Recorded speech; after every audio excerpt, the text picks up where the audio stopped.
Hello, Black women. I apologize for running a few minutes late. Your girl is living life as a special needs mom, okay? And she made it. She made it. She just ran in here. Today, we are talking about I was so naive, is what I call today's live. I was so naive. And today, I'm going to talk to you about ways that my persistence in being naive and slightly gullible showed up in my life and held me back from healing and transforming my life. Amen. Amen. Hey, everyone. My name is Rushni. I am a content creator. I am a special needs mom, and I am a certified, let's just stop on that. Graduation is tomorrow.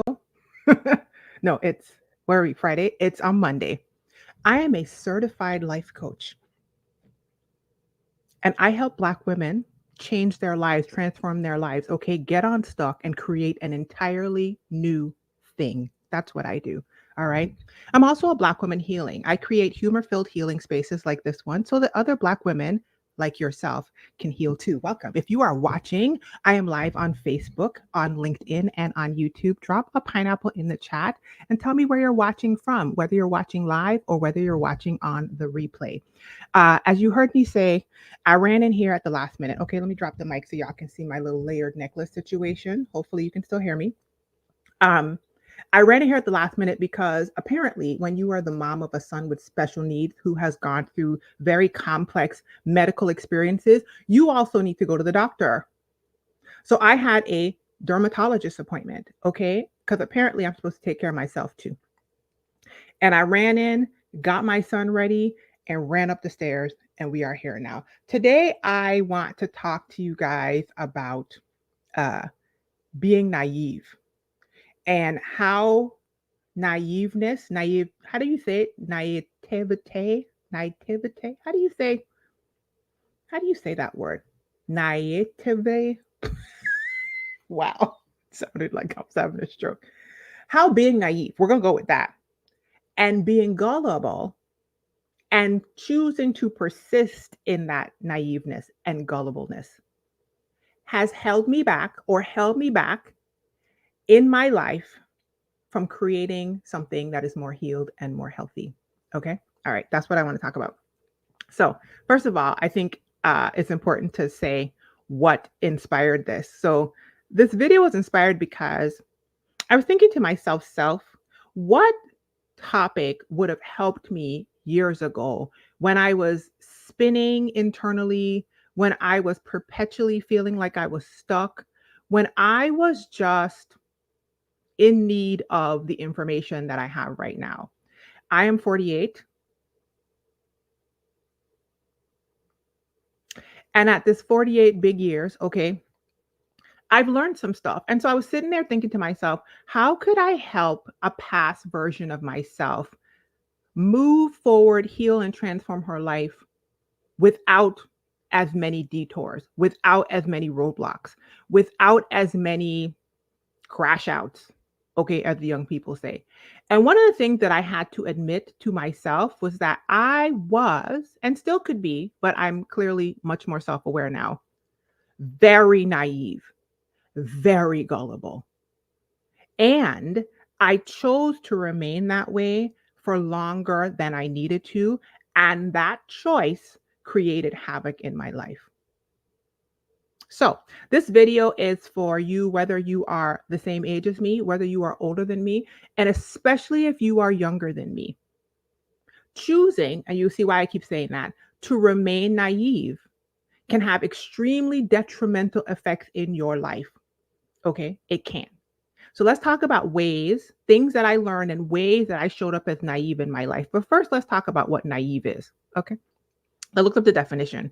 The definition of naive says here a person or action showing a lack of experience, a lack of wisdom, or a lack of judgment. Okay. A person or action showing a lack of experience, a lack of wisdom, or a lack of judgment. And then the next definition says innocent. Okay. So, first, let's define naive. All of us come here naive.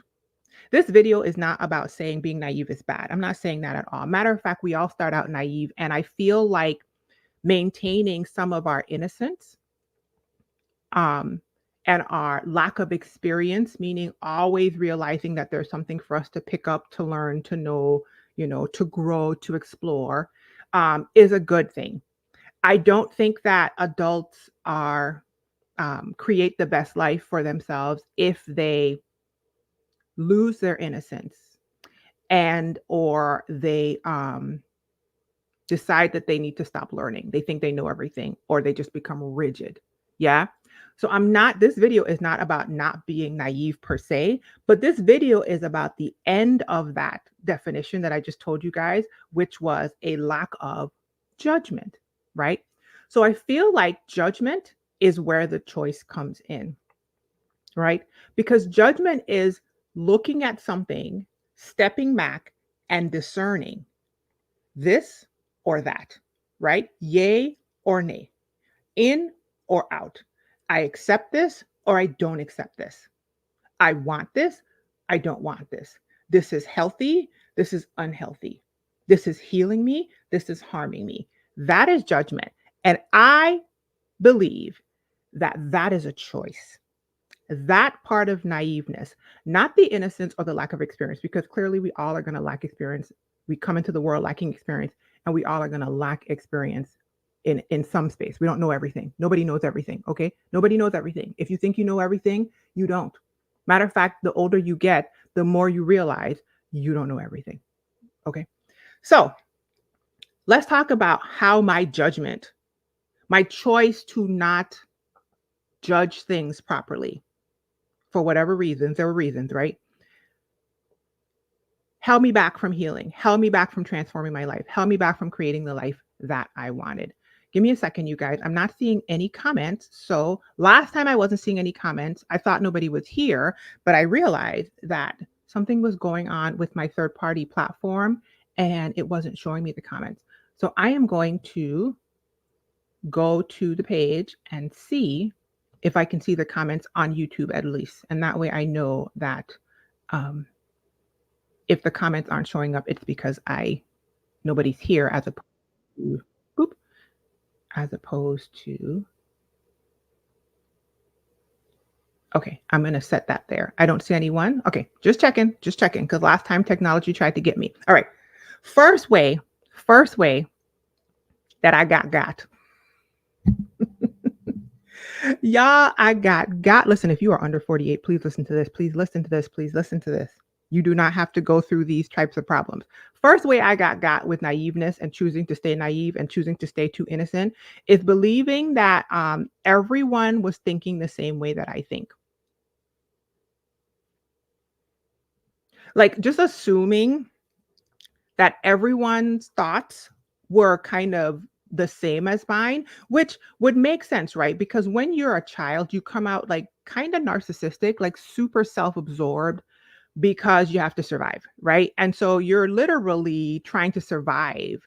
And that narcissism that we all come out with, that like everything's about me, everything's caused by me, the good things are about me, the bad things are my fault, is a very immature, childlike way to show up in the world. And maturing, that tends to go away, especially with life and with learning and choices and healing, right?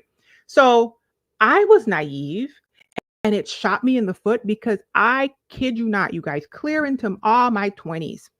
I was so baffled when I realized that other people weren't having the same life experiences I It sounds wild to me now. However, if you pay attention, you will notice that there are a lot of people who are adults, okay, right now, who haven't picked this up and they're my age or they're older. They still think everybody shares their values. They think everybody shares their work ethic. They think everybody shares their concept of relationship.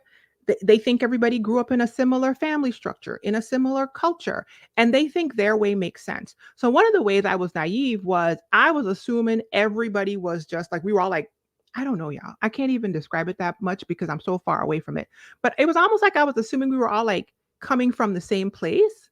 And so Making that assumption is so innocent and so wet behind the ears and so gullible because we are not.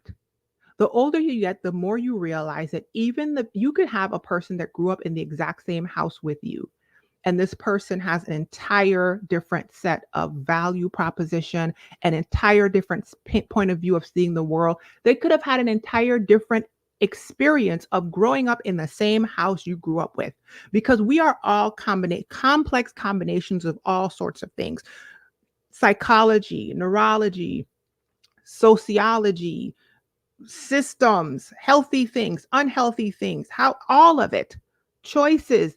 We are all these like big blobs, unique snowflake combinations. And so I was so naive. And when I tell you, I had so much confusion. I still think about it now. I was so confused when I started realizing in my like late mid to late 20s. It took me a while and all into my 30s that people don't think the same way you do. A way that you could know this is 100% true, you guys, is just look at our election cycle. Look at what's going on out there. I see a lot of people banging their head against the wall, making a lot of videos, asking questions about how do people come to certain concepts and outcomes. And it's because people don't think like you do.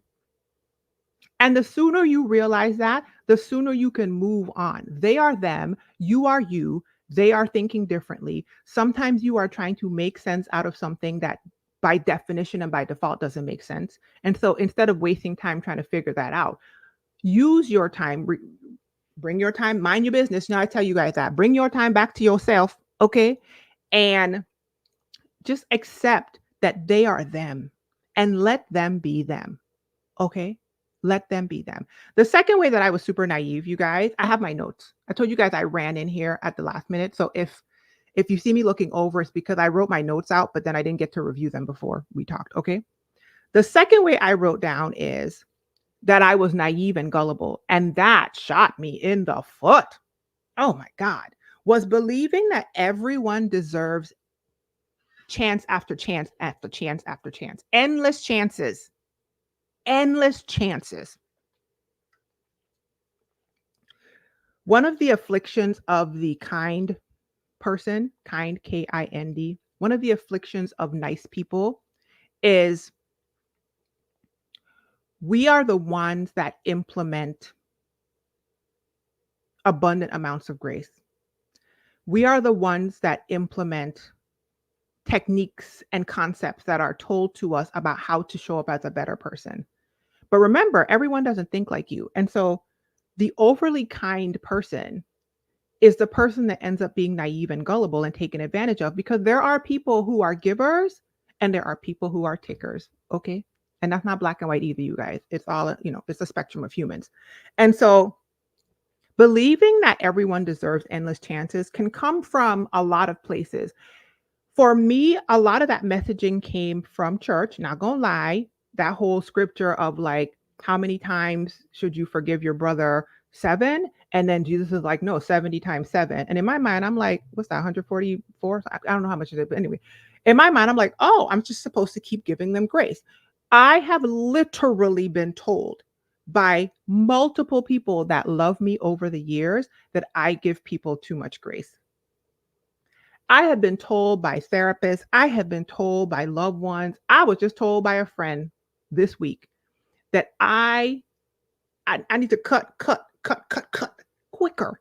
Okay. And I took way too long to gain the judgment part that I told you guys about that I believe is a choice. And I stayed way too innocent and way too wet behind the ears for too many years, forgiving and trying to contort myself to make room and space for toxic people. Without these people showing real change, any repentance, which is like to U turn, okay? Without people showing any desire to give back what I was giving, any reciprocation. And Doing that is self-sabotaging. Giving carte blanche, everyone endless chances with you is a naive and self-sabotaging behavior. Pastor Darius Daniels says, people deserve love. They do not deserve access. And it took me years to understand the difference. Okay? Love is patience toward them. You can be patient toward them. Love is kindness toward them. Okay? Love is not keeping record of wrongs. Yeah, long suffering and all of that. You can do all of those loving activities for everyone across the board without giving them access, proximity to you. People earn access. Huh. If I knew this earlier in my life, I would have had so much more peace. I would have had so much more harmoniousness. I would not have been so gullible and so naive because I would just there was no boundaries, there was no gates, there was no criteria for who could be in close proximity to me and who could not. Okay? I saw a TikTok recently and the guy said he had more friends when he was an unhealed version of himself. Yeah, because me too. My unhealed version ain't had no gates, ain't had no access. This pasture was just free roaming. Everybody was up in here. The sheep, the goats, the lambs, the wolves. Okay, it was a giraffe up in there. All right. Everybody was just traipsing up in there because I had no criteria. And when people would harm me, I would just smile, give them grace, and keep going. Listen, that is a beautiful, beautiful part of our human spirit. And highly sensitive, loving, kind people, givers, we do that. But at some point, you have to realize that your choice to remain gullible and naive moves you from victim to volunteer.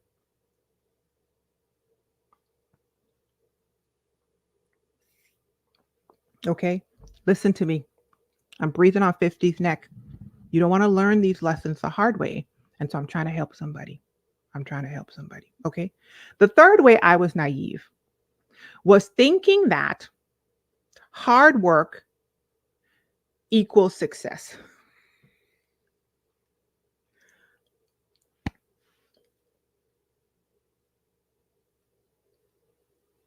We live in a capitalist society. Capitalism hinges on capital. You listening? If you are watching this video and your ancestry is from Africa and you happen to be in the United States or in the Caribbean or in any other place where African people, descendant people were enslaved, your ancestors at one point were the capital that this society was built on. Let me say that again. You were the capital, boo boo. In the capitalism, you were the capital. So, in the same system, even though we aren't enslaved, theoretically, um, and we choose to go to work, the system requires for you to have certain concepts that you accept as true for the system to keep moving. And one of those concepts is hard work leads to success, period. Hard work is going to pay off, period. Putting your head down and grinding, working hard is all you got to do. The system is going to pay you your prizes. Um, it's like a vending machine. You put in your work and out comes your I don't know what happens after you put in your work in our brain. You put in your work and you out comes your newly built McMansion in a suburb, picket fence. We don't want 2.5 kids anymore. A kid, one kid, and a Weimaraner, a chocolate lab, a Tesla, and like $700,000 in an investment account somewhere. That's not true. You know why? Because if you look at the system, you guys. I'm not saying listen to what you've been programmed and just kind of like float off into oblivion. Stop for a second, ground yourself and pay attention to the system. Who are the people that are working hardest in this system? Are those people collecting the prizes? Look at the people who make the most. Look at the people in the biggest homes.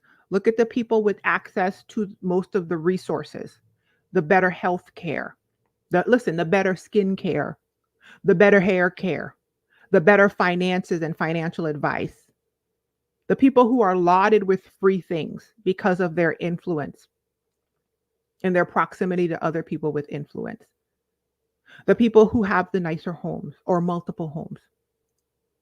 Are they working the hardest?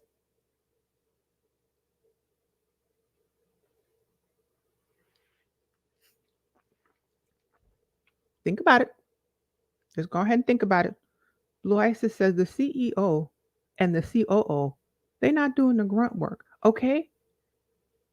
But the woman who cleans the toilets at the hotel and the man who wakes up and is outside fixing potholes and breaking his back in a construction site, or the three family members that spend 8 to 12 hours picking the oranges and the corn and the stuff that you're going to eat at the grocery store, and the factory worker climbing up on a machine to fix it for their 12-hour shift, and the nurse who has three back to back 12-hour night 12-hour shifts, 7 to 7.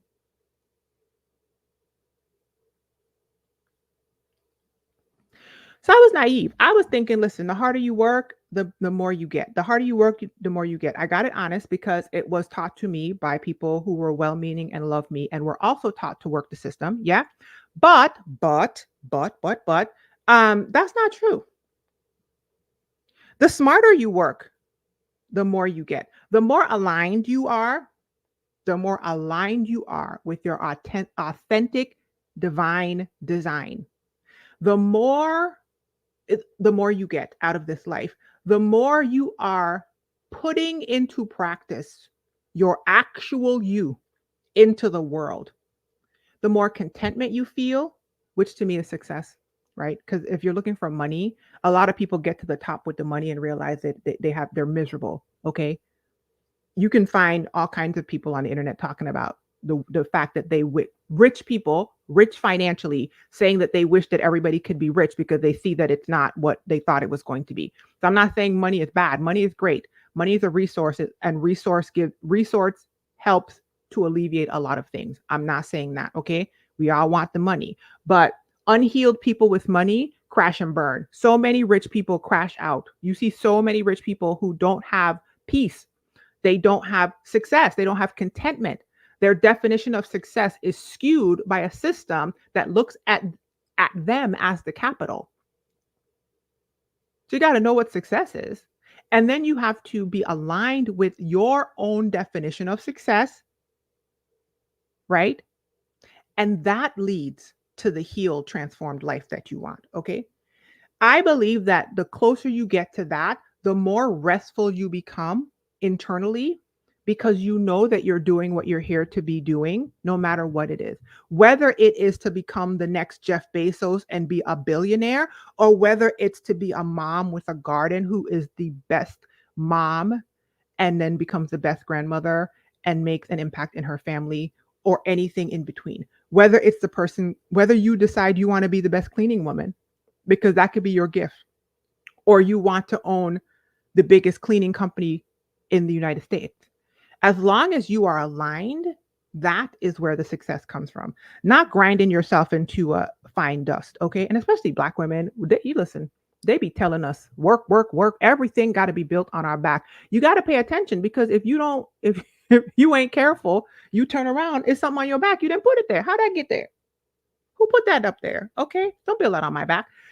The next way that I was naive, I chose to remain in a space of innocence and gullibility.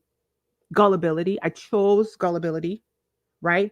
For too long, was thinking that I had to wait on the perfect time for things to happen.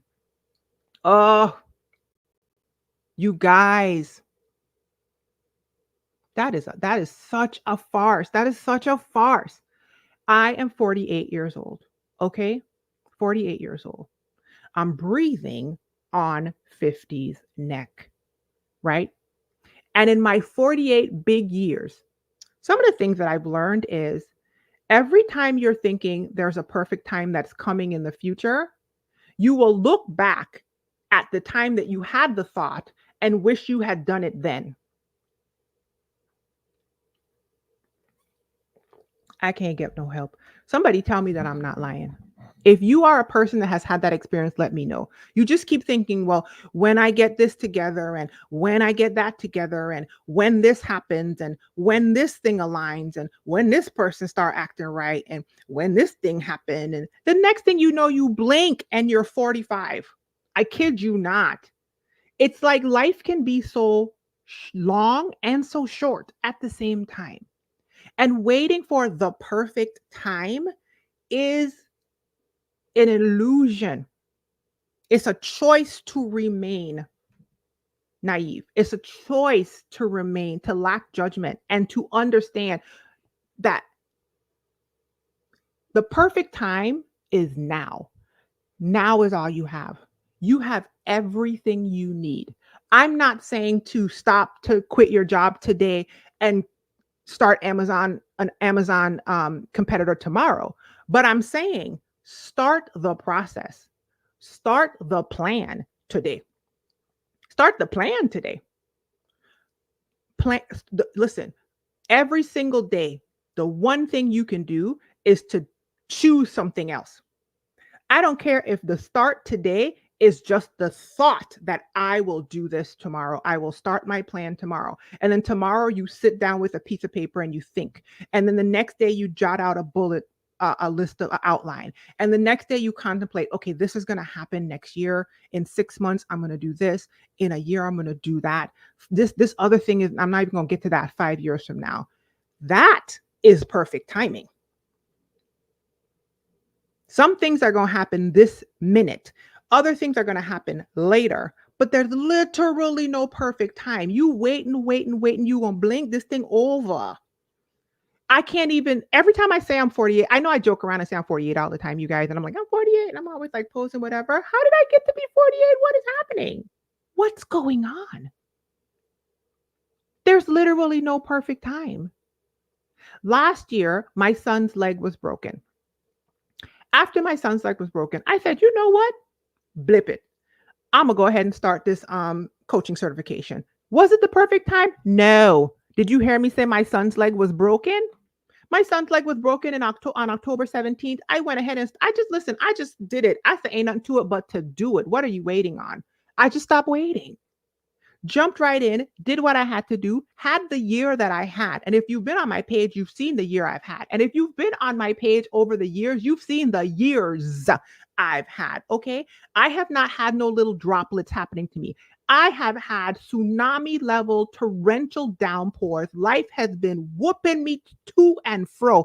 I keep asking God why, but I realize now that the reason why God has given me this much going on in my life is because it has added to my gift to help other women create something different. Okay. And it models for people that there is no perfect time. Get up and do it now. Get up and start it now. Start thinking about it now. Start writing an outline now. Start putting a folder on your desktop now. Because you're going to next year, this time, you're going to be thinking, man, I wish I had a year behind. Even if all you have behind you is a year of planning and contemplation, you have a year behind you. You've done something. Now is all you have. The past doesn't exist except in your memories. The future, you're going to create it by the decisions you make right now. There is no perfect time. So that was where I was naive. The next way that I was naive, chose to remain really gullible. I was so gullible, you guys. I was so gullible, you guys. Listen, y'all, I was so gullible that I even have I have people in my life right now who I literally say to them, if you see me being too innocent about it and you got to get me together. Okay. I have accountability people who are not as gullible, who are a little bit more direct, and they're a little bit more eagle eye than me when it comes to stuff. And they're able to tell me, like, this is not a place for grace. This is like, girl, right? Okay. The next way I was naive was believing that if I just explain myself better, is what I wrote down, right? I'm gonna read you what I wrote down.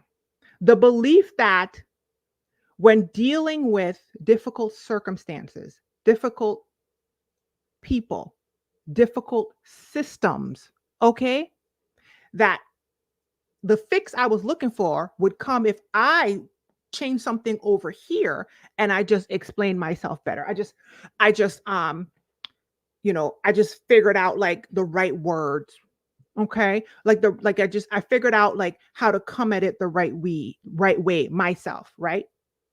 And I'm not saying that that doesn't help. That absolutely helps because communication, improving my communication has changed my life. Oh, the microphone is messing up my look, man. Oh, you ain't telling me, oh, you can't see my necklace. Focus, Rashni. Okay. Um, that's so stupid. Okay. I'm moving this over so that I can see things better. Finding the right way to communicate something is helpful because the first person you have to communicate stuff to is yourself. Internal communication is the first step in healing, which is awareness. You have to be able to tell yourself what's going on. Okay. Awareness is the first step in healing. That's internal communication. You got to be able to tell it to yourself before you could tell it to other people. A lot of times you mad about the fact that you can't tell other people. Other people ain't giving you this. Other people ain't giving you that. You can't even articulate it to you. That's a whole different video. Okay. So communication is important because the second step is to be able to articulate it to other people. That's the quick dirty. Okay. But remember what I said, the beginning one, assuming everybody thinks like you. Believing everybody deserves endless chances. You guys, do you know how long it has taken me to understand that some people are just toxic? Some people don't choose healing. Some people never get to the first step of self awareness. Self awareness is a choice they do not make. It's either too hard for them or they can't do it. Either way, those people are not approaching life the same way you are. Okay? They're not. And when I tell you, saying this aloud to me right now is still like, I'm still baffled, okay? Because I just had this innocent understanding that, like, and I just be like, okay, well, let me just, maybe they're not getting it. Let me explain myself. Let me explain myself. But what I have learned is sometimes you dig all the way down to the foundation. You dig, girl, you dig because you're a digger, right? People like me, we want to be able to explain it. We think we're going to come to a consensus, right? This makes perfect sense. No, it does not. Because when you dig down to the foundation, they on a whole different foundation than you. And I'm not saying that in a judgmental way. I'm saying it in an observational way. This person's traumatic experiences have built a foundation that's different in you. And this person's neurological composition has built a different foundation in you. And they're cultural. Okay.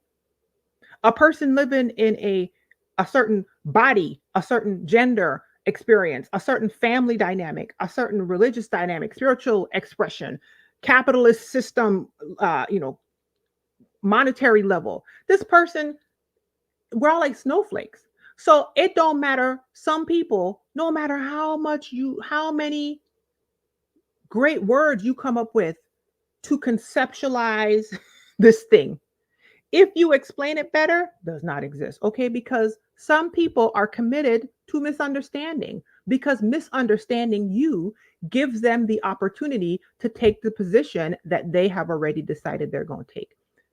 Listen, when I tell you this right here, this and one of the other, I could not get this. It took me so long to figure this out. I just could not. And here's the thing, when you look at our election situation right now, this right now, if you get this, you guys, it'll free you right up. It'll free you right up. Hello? It'll free you right up. It ain't no explaining it better. Some people are not availed to a different perspective. I'm not saying some people are. And for the people that have the constitution to do that, may the odds ever be in your favor. Okay.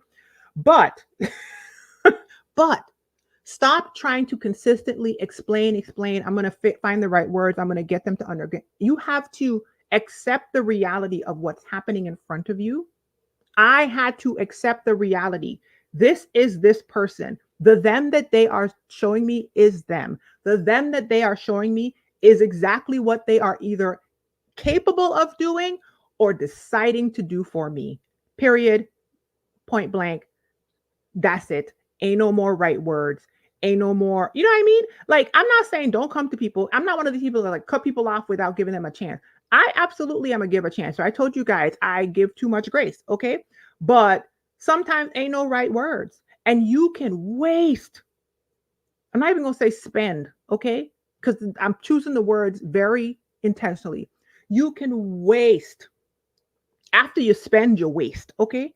You spend time trying to explain, you spend time trying to get that understanding, and then you realize there is no two people have to be trying to understand each other.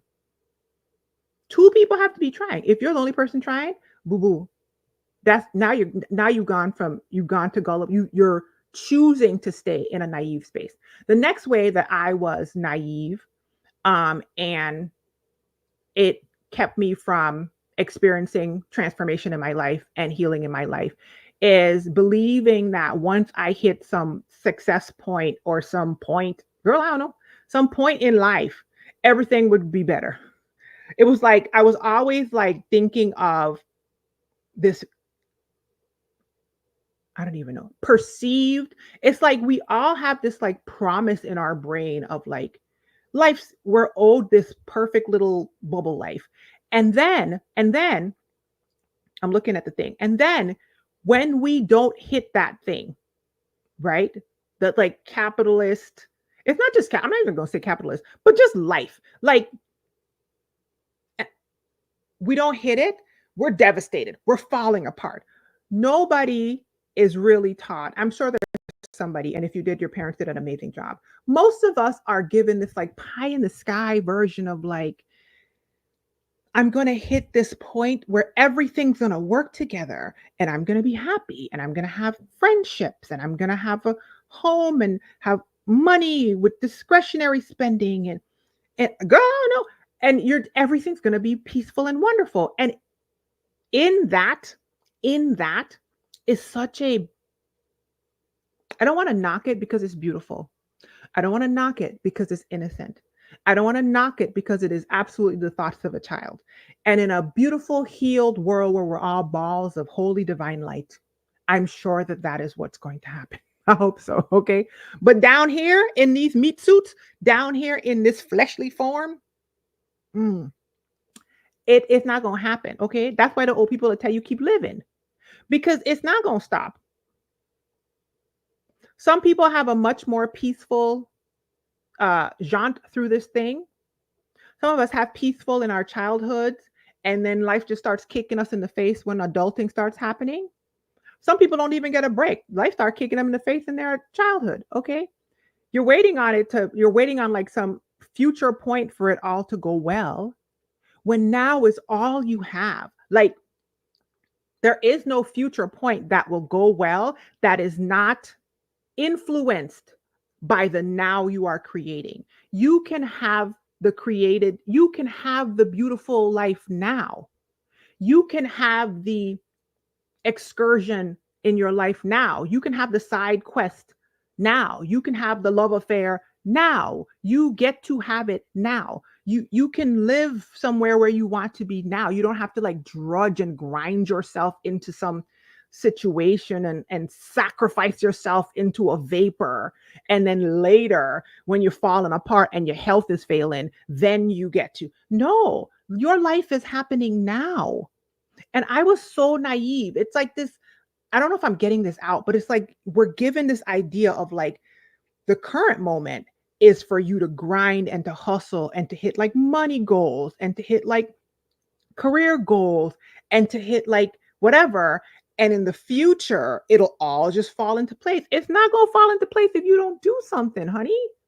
Sorry, that was for me. It's not. Okay.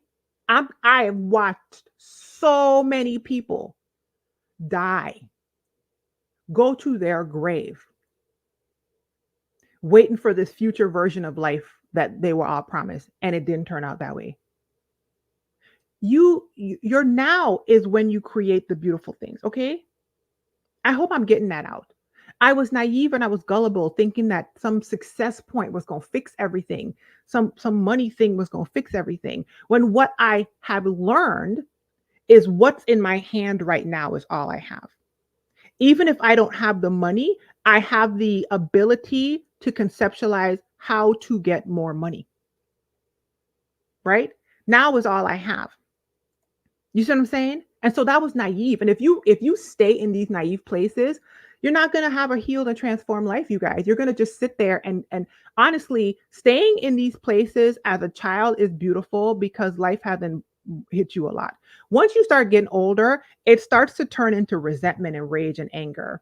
It takes different forms in different people, but that's why I'm so big on creation and agency, because sitting back and just being like, why isn't this working for me? Is a choice to remain gullible and naive. Okay. The next thing I wrote down is I was naive and I was gullible because I'm reading what I wrote. I was like, girl, what you mean? I used to think that all critique was good critique. Like all criticism was constructive criticism. Mm, Let me take a sip on this one.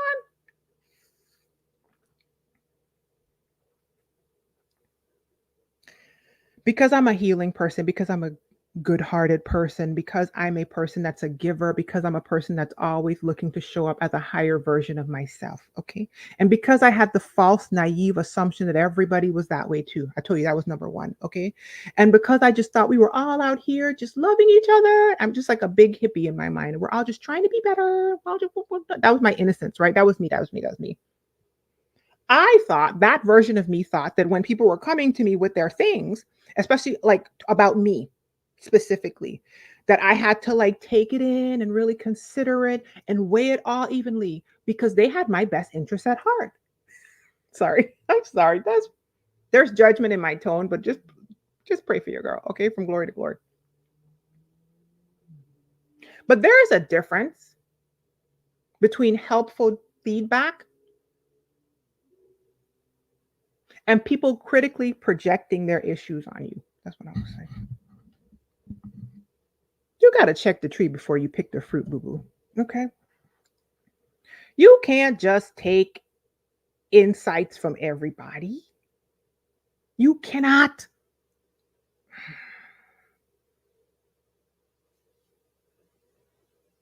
Don't take insights from everybody. Don't take advice from everybody, you guys.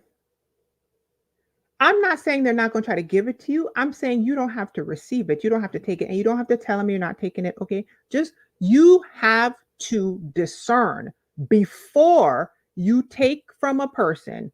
Has is this person a person I should be taking advice from? You will know a tree by its fruit. Do you see the fruit? Have they created anything remotely close to what you want? Does this person have your best interest at heart? How do you know that? Have they shown you from their past that they make choices and say things to you that have your best interest at heart? Have they? Have they? If they have not, what make you think they're doing it now? Is this person leading the healed, created, transformed life? Are they living it right now? Are they living their healed life, their most abundant life? I feel that one.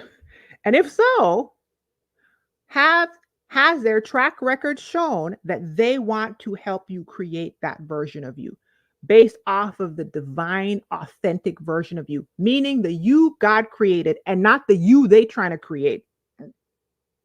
Not the you they trying to create so that they could, not the you that they need so that they could use you, try the you that they want you to be who God created you to be. Okay. If that person shows you those sorts of attributes, then by all means. In the counsel of many, there is safety. Okay. So I was naive because I used to just be taking it from everybody, just listening, listening, and oh, and then you're just trying to contort. Okay, you bending and you're shifting and you're swaying and you're bopping. Okay, and you can't figure out why you can't please everyone. But then you realize, first of all, the objective in life is not to please everyone. The objective in life is to please God. Matter of fact, if you are pleasing everyone, something's wrong. You're a people pleaser. I've done a video about that. I'll add it to the information box. You think that's love? That's not love. That's broken empathy. That's unhealed. That's unhealed control. I was there. I'm not judging you. I'm just trying to get you free. Okay. That's not love. Matter of fact, the older you get, the more you realize to show up as your authentic you. The goal is to not have everybody like you. Cat Williams said you need to get more haters by the summer. Okay, Brother Williams said, and that's healthy. An adult who is showing up authentically and divinely is not going to be liked by everyone, should not be liked by everyone because we are all different and God made a world, and should not take advice and criticisms, advice in general from everybody, So I was naive. I wasn't creating the best life that I wanted because I wasn't taking my cues from God. I wasn't taking my cues from the God. I didn't even know who God wanted me to be. I was not tuned into the authentic me on the inside of me. I was tuned into what other people had told me that I was supposed to be safe, to be seen, to be heard, to be valued based off of their criteria, not God's criteria, not my criteria, not my internal knowing, not the me God created me to be. And therefore, their words held weight for me. And I took too much advice and criticism and critique from people who should not have been able to even, I should have heard them and the words should have just fell right on the floor. Okay. Especially an unhealed person. I got to say this part, especially an unhealed person. People project onto you things. Everyone is seeing life through their own lens, me included, you guys, me included. The saddest part about the human experience is we will never have the clarity of God's divineness in this human form. We will never know the full thing. None of us will. Okay. Every person you're talking to is seeing and telling you things through their own lens. So, Rushni, what does that mean? I shouldn't interact with other people? No, you. What I'm saying is find people who understand that that exists and interact with those people. Those people are choosing to interact on a higher level than people who think what they're saying is 100% and they're projecting the you that they need you to be. Hear me when I say it. They are projecting the you that they need you to be. Because a person can criticize your authenticity and your healing and your return to self because they needed you to be broken because they liked the things they were getting from the broken you.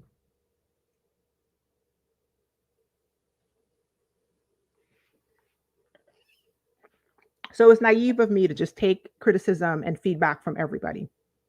And I don't do it anymore. The next thing is that I was naive about, that I stayed gullible about, was telling myself, and this goes to like if I explain it better. So I'm not going to stay here real long. They didn't mean to hurt me. They didn't mean that.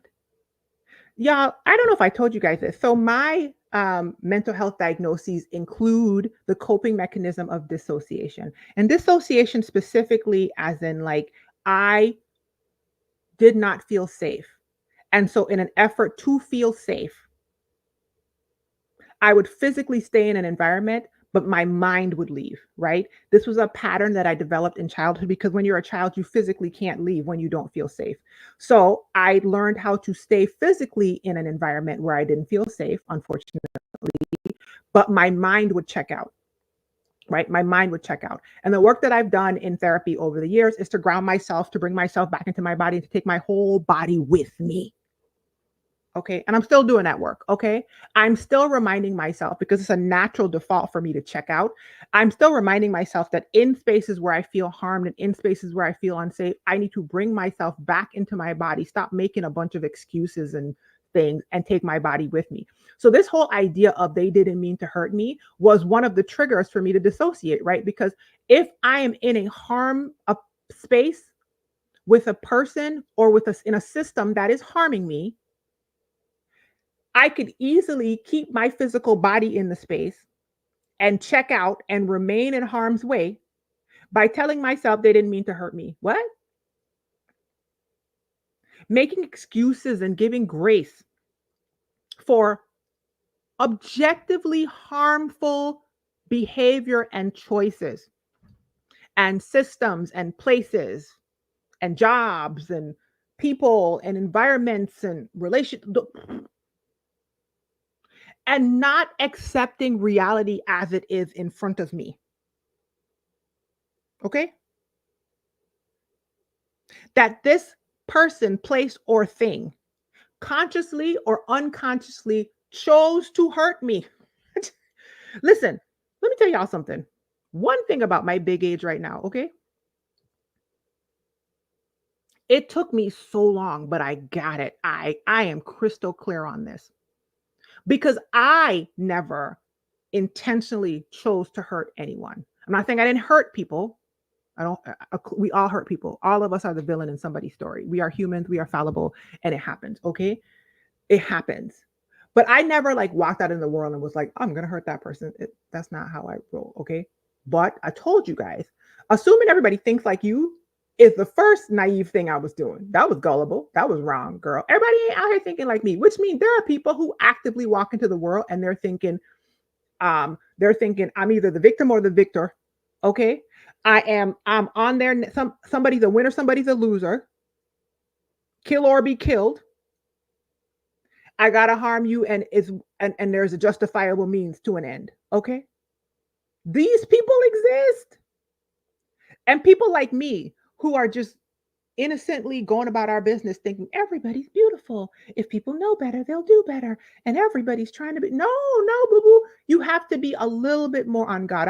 On guard. I'm not telling you to hide from the world and be afraid. Do not operate out of fear, but be a little bit more conscious of the fact that when you discern that a person is trying to harm you, is trying to hurt you, I shouldn't say trying. Let me start. When you discern that a person has harmed you, has hurt you, there's a moment in there for you to be like, hey, was this intentional? Hey, did you mean to do that? Hey, I was harmed.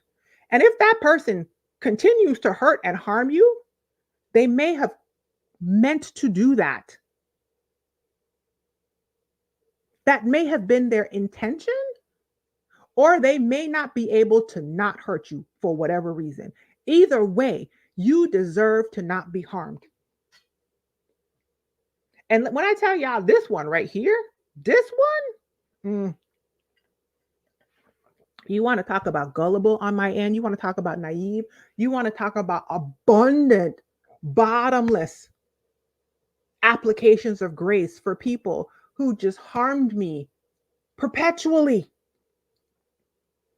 And I was just, now listen, I got it honest. I've been through enough therapy to see where I got it from. I'm just trying to share it with you guys and be vulnerable and honest about and authentic about my journey so that you don't have to be 48 still thinking this way. Because like I said, I know a lot of people who are my age and older who still confused. They still out here talking about this person didn't do it. Person was the best, whatever. Mother, father, grandparent. Meanwhile, I'm looking at it from an objective lens and I'm just like, you were abused.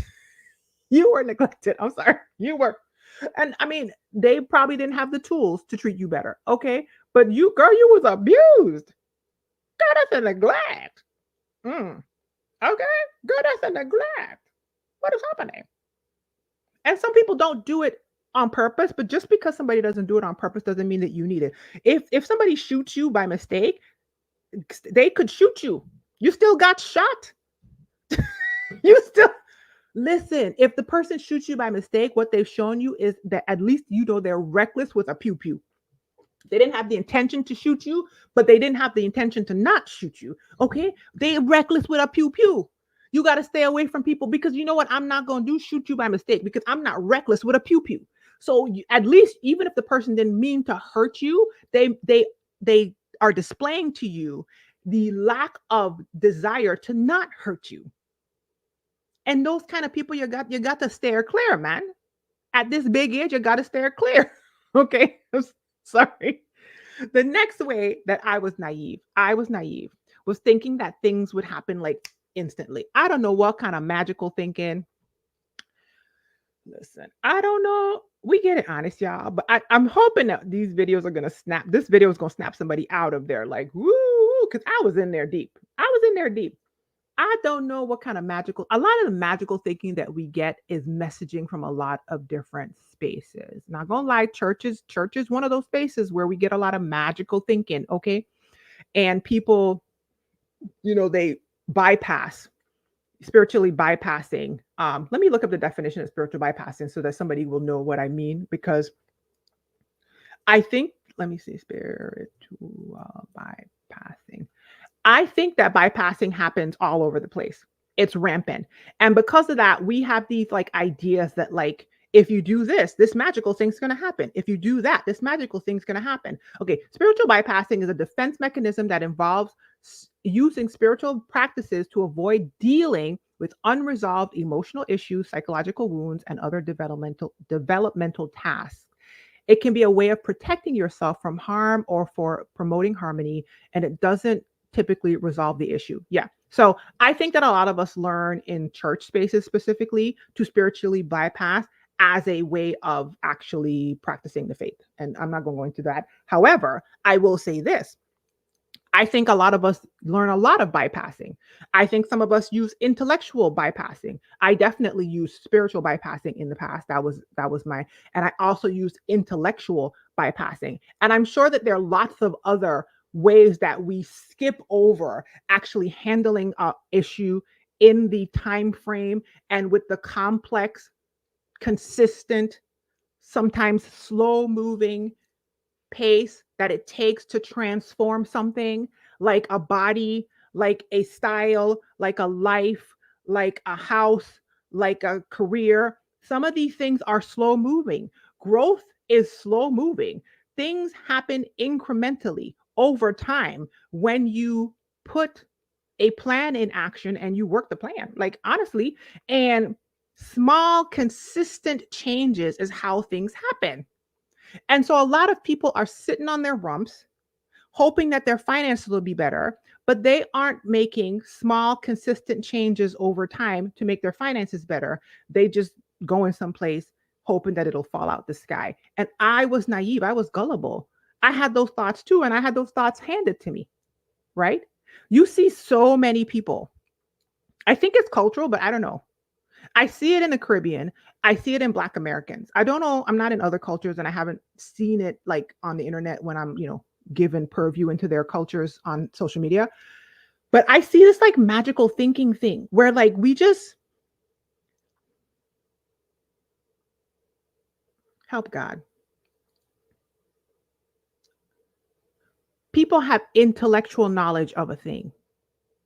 They can even articulate it out of their mouths perfectly, but they're not doing it.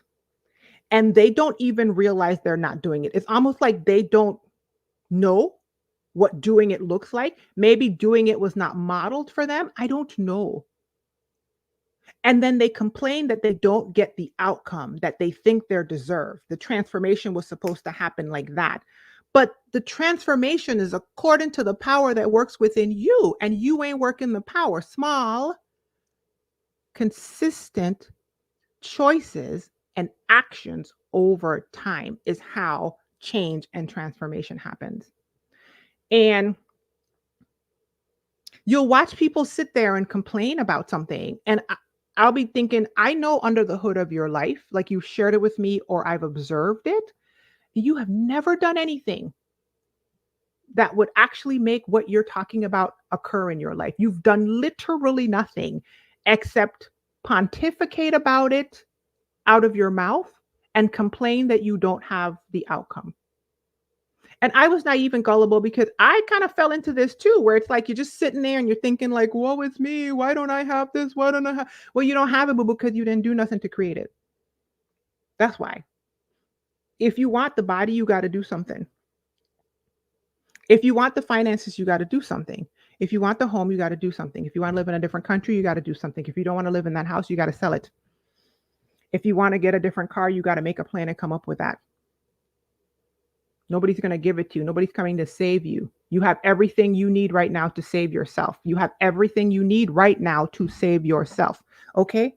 As long as you got King Jesus, you don't need nobody else. And even if you're not a Christian, you have everything you need right now to come up with a plan to be an entirely different human being next year. You're not going to be exactly who you want to be, but you're going to be closer to her. And I was naive and gullible, waiting for some like humongous thing to happen, some magical version of myself to fall out of the sky that was owed all these prizes, and realizing that, girl, you ain't doing nothing. And when I realized, oh, I have to do something, I have to like make different choices, I have to make different changes, I have to like take the notes that you take in church and actually like apply them in your life. Less talking, more walking. Less talking, more walking. Less talking, more walking. Every single time you're like, is something not happening in my life? Stop and think, wait, is there something that I can do to affect a small change moving forward? Not that they didn't give me, that didn't happen and I'm a victim. I'm not saying that's not true. We all are victims of something. We're all victims of a system that isn't looking out for us. And you get to choose. You get to choose. Okay. And the last thing that I was saying here is the last way that I wrote down that I felt like I was super naive, super gullible, and that held me back. That held me back. Back is thinking that when people knew better, they would do better.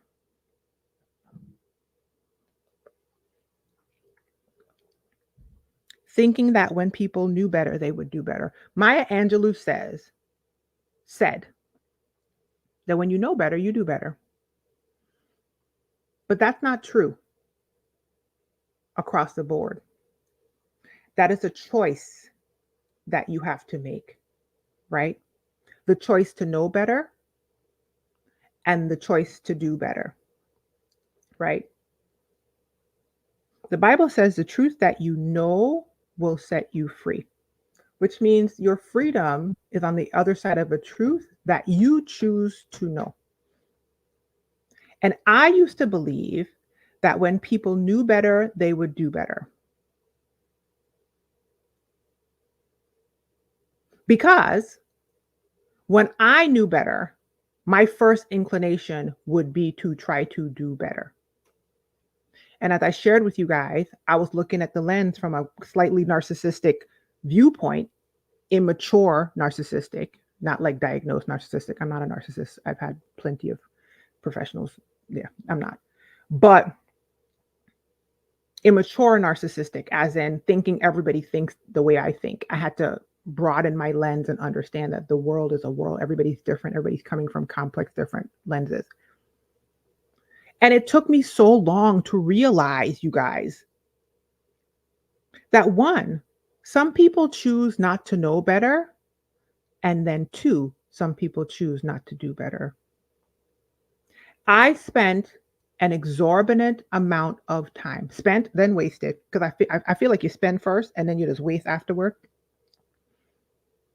I spent, then wasted an exorbitant amount of time giving grace to people, assuming that I'm going to put all these things together, not all of them. If I just explain it to them better, and if they just understand what I'm saying better, and if they X, Y, Z, A, B, B, C, yada, yada, blah, blah, blah. And if me, do something for them, if I give, and they take, once they understand it, they're going to make a different choice. It took me so long to realize that one, some people's goal is not understanding. It ain't about understanding you. It ain't about understanding it. It ain't about understanding them. Okay. For whatever reason, that is not their goal. It's my goal. It's my goal. And like I said, I had to realize I am not them. They are not me. We are not we. Okay. She and he is not me. We are not we. I'm trying to understand you. I'm trying to understand me. I'm trying to understand everybody. Okay, I'm doing the most. Okay, I'm doing too much. All right, I had to take my hands off it. I'm trying to understand you, but I'm also trying to understand me. You ain't trying to understand it. You ain't trying to understand me. You ain't trying to understand what's going on. I'm not even going to guess what you're doing at this point. I have a guess, but who knows? Okay. So much time of my 20s and 30s, parts of my 30s, was me being baffled and confused because I spent all the time explaining it. I spent all the time getting the right words. I spent all the time understanding where you're coming from and all this kind of stuff. And you still choosing to show up raggedy. And it just, to this day, my natural bent is to be like, Mer? And it was such a hopeful and beautiful part of me that gave the benefit of the doubt to everyone, right? And like I said, when we're all beautiful balls of light in heaven, okay, wherever we go after this, okay, I pray that that is how we show up for each other. But down here in the flesh suits, in the meat suits, okay, in the little meat onesies that we're wearing, some people don't want to know better. And some people don't want to do better. So the naive version of me refused to live in the reality that she was in. That's where the dissociation and the checking out was all the time. This choice to bypass things, bypass with everything, with humor, and bypass. Y'all know I love a good joke, okay? And bypass with spirituality and religion, and bypass with intellectual concerns, and intellectualizing things so you don't have to process and just listen. When you sometimes it's so scary to look at things for the reality that it's in, that to remain psychologically safe, we will check out entirely, go to a place where we explain away our harm and allow people, places, and things to continue to have access to us, even though they had ample time to know better. And let me tell you what, ample time to do better. And that goes for people, that goes for jobs, that goes for cities, countries, families, all of it. Okay. Ample time. Y'all see me looking off into space because I still this is the one that inspired the entire video. I was just marveling at the fact that it took me a couple solid decades of adulthood to really grasp that when people know better, they don't always choose to do better. And it's still perplexing to me now. It's still perplexing to me now. I'm looking at your comments. Blue Isis said, when people show you who they are, believe them the first time. Yes. I also, like I said, I'm a grace giver. So I always give people grace because, sometimes people got an off day. You know what I'm saying? People have an off day. But listen, listen, keep a note of what they showed you because you saw what you saw. You saw what you saw. Okay. So don't let life or anybody tell you, well, that's not. No, no, you saw what you saw now, and give them an opportunity to clean it up. But if they don't clean it up, okay. We all out here aging like fine wine, but still aging. This thing ends. And the reason why old people say whatever they want and be acting however they want is because they start coming to this understanding that this thing ends, and you are allowing too much.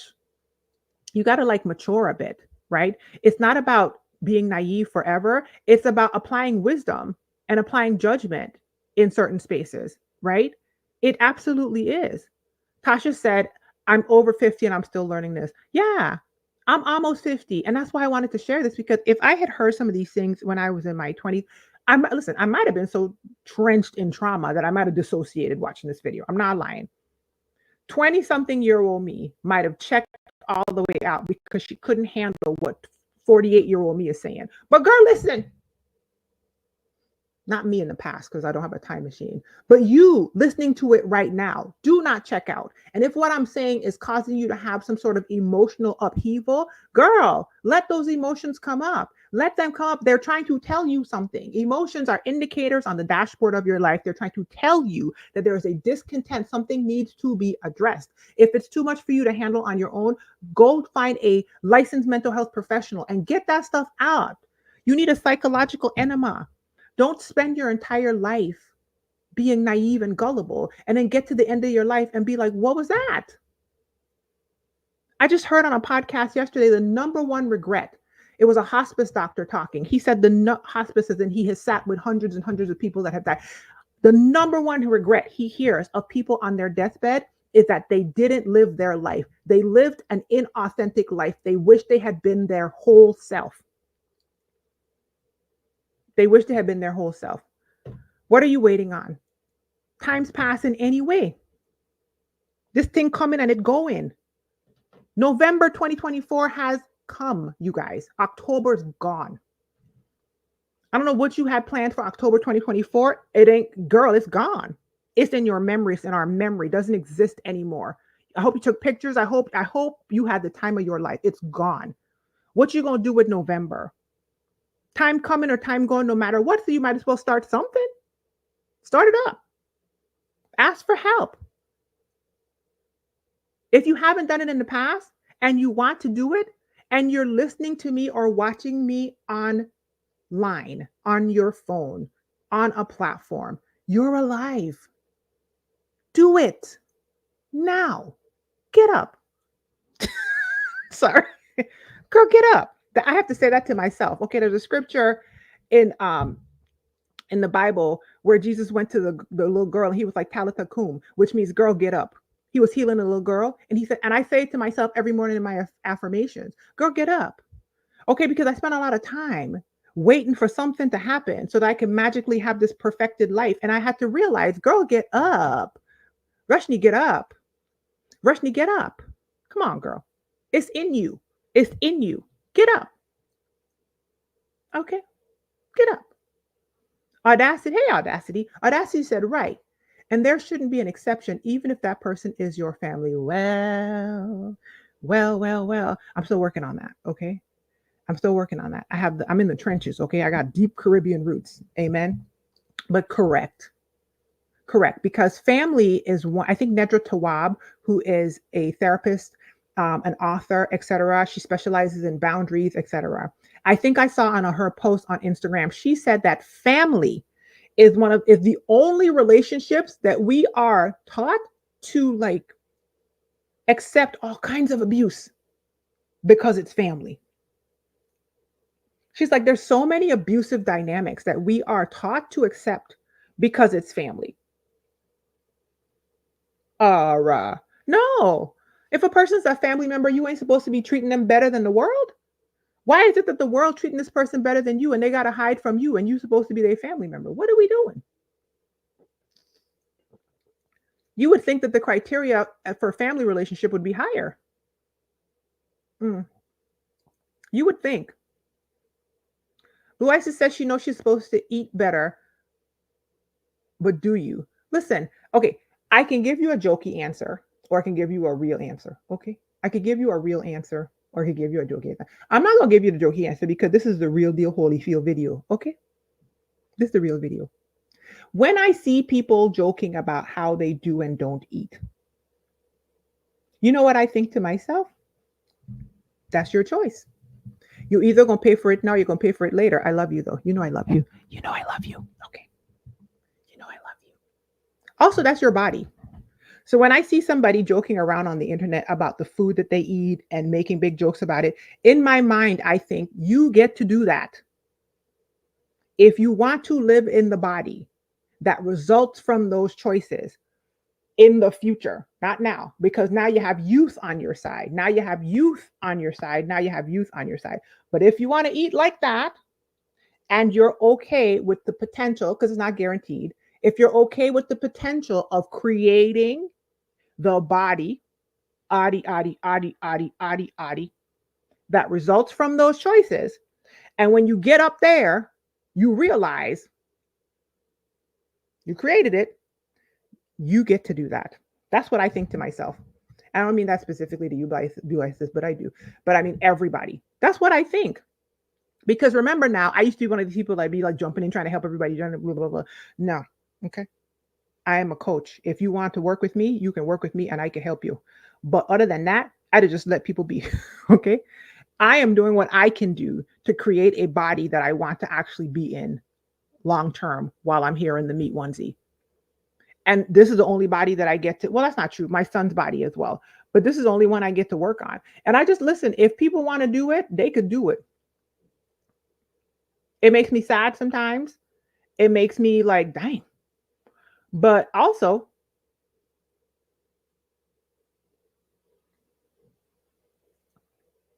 and the girl get up, there was a me that would have thought that was so harsh. But that was a me that didn't understand the power that works on the inside of me. That's also a me that didn't do the work. So she was exhausted. She's tired. I'm giving her all the grace because no matter the me that I thought that would have been harsh, she did what she needed to do to get me to where I am today. Okay. So let me say that. And girl, get up. Just like, I'm not even joking. It's in you. If I could be sitting here living the life that God has given me with things that I haven't been able to control, sick kids, and all the stuff that's been happening, right? If I can do it, anybody could do it. I was in the deepest throes of a depression years ago. None of this seemed possible. Sometimes things still don't seem possible, yet and still. I get up, I show up, I make a different, small, consistent choice, and I am creating a different reality for myself, a different life. Period. That's all you can do. If God called me home and I'm not here anymore, guess where I'm not? I'm not depressed sitting down talking about woe is me. How come I didn't collect my prizes? I'm out here creating something new. He gonna catch me midway through. Okay.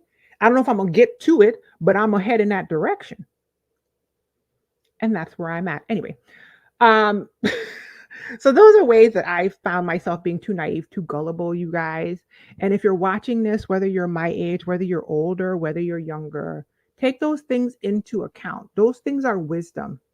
Hopefully, I explain them in a way that you can use and that you can incorporate into your life to create the kind of life that you want. As you heard me say, I am a certified life coach now. Graduation is on Monday. I'm calling it certified now because I'm finished with everything. Okay. But hello. I started last year in November and it is now November, which is wild. Okay. We did it. If you want to work with me as a coach, thepineapplecrowns.com. It should be the link at the top of the information box. And if not, just open the information box. It's in there, thepineapplecrowns.com. The next thing that's coming up is the Create Your 2025 virtual planning retreat.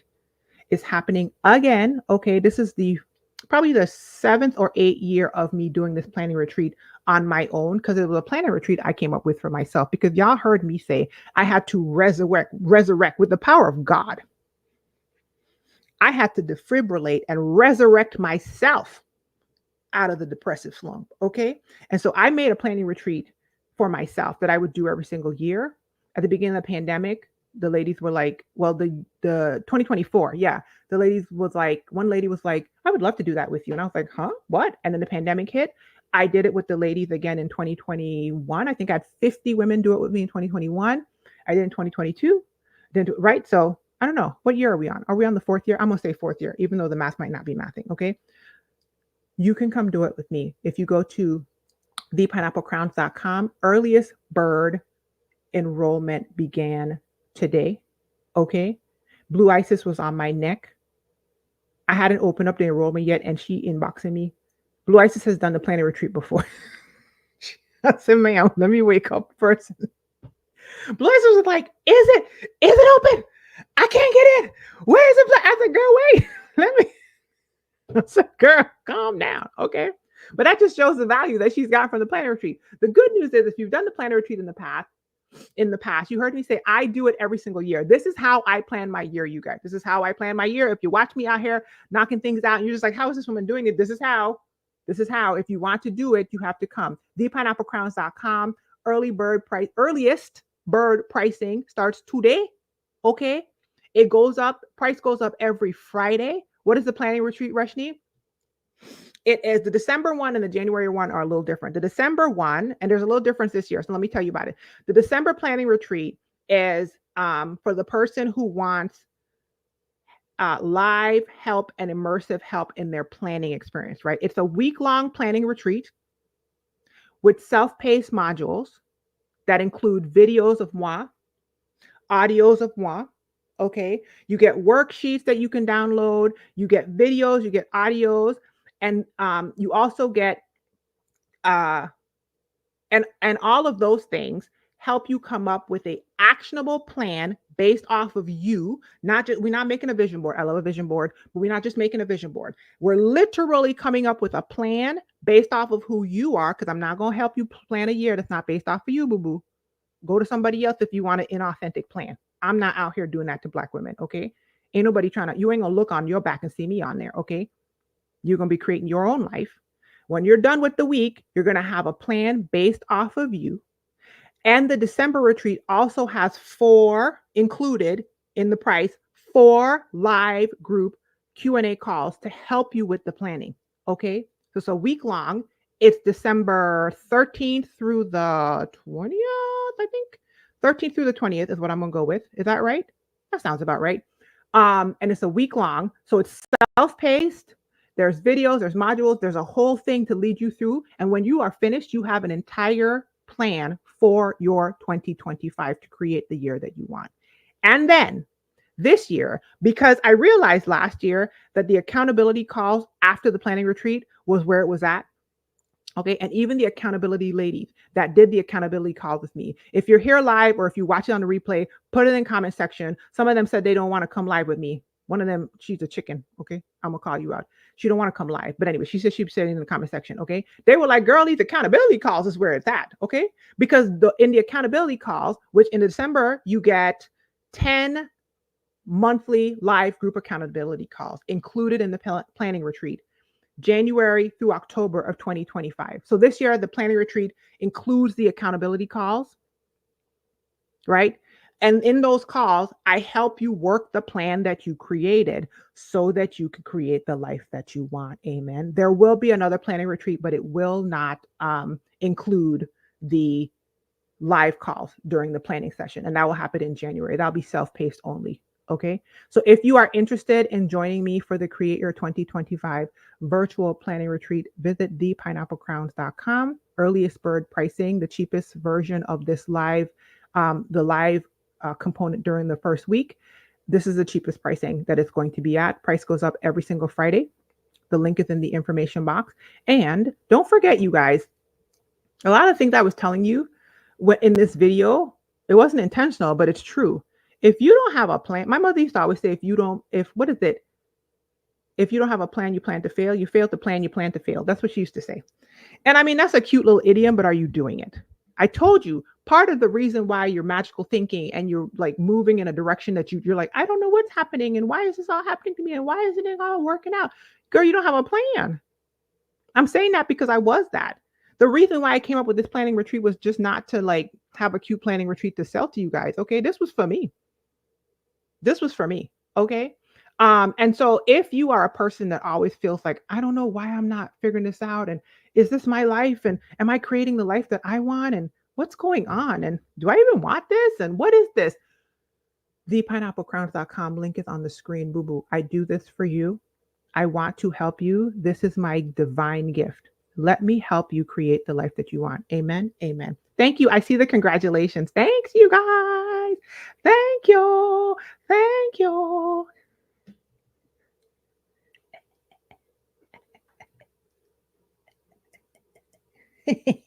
She did it, suckers. She did it. Okay, I did it. 9 nights in the hospital with my son last year. 12 nights in the hospital with my son this year. A randomly broken leg. okay? And all sorts of other things going on back here. Some you know, some you don't. Amen. But I did it. And you can do it too. All right. Be well, you guys. Be encouraged. Oh, there's so many behind me. You know what? Yesterday for Halloween, I was a pineapple bunny. I'm gonna post a picture somewhere. Listen. And wait, I kid you not. I kind of didn't have to buy anything for my I didn't have to buy anything for my costume. It'll make sense when I post a picture, okay? Because there were other bunnies involved and I was a pineapple. Whatever. Focus. Be well, you guys. Be encouraged. Here's a pineapple.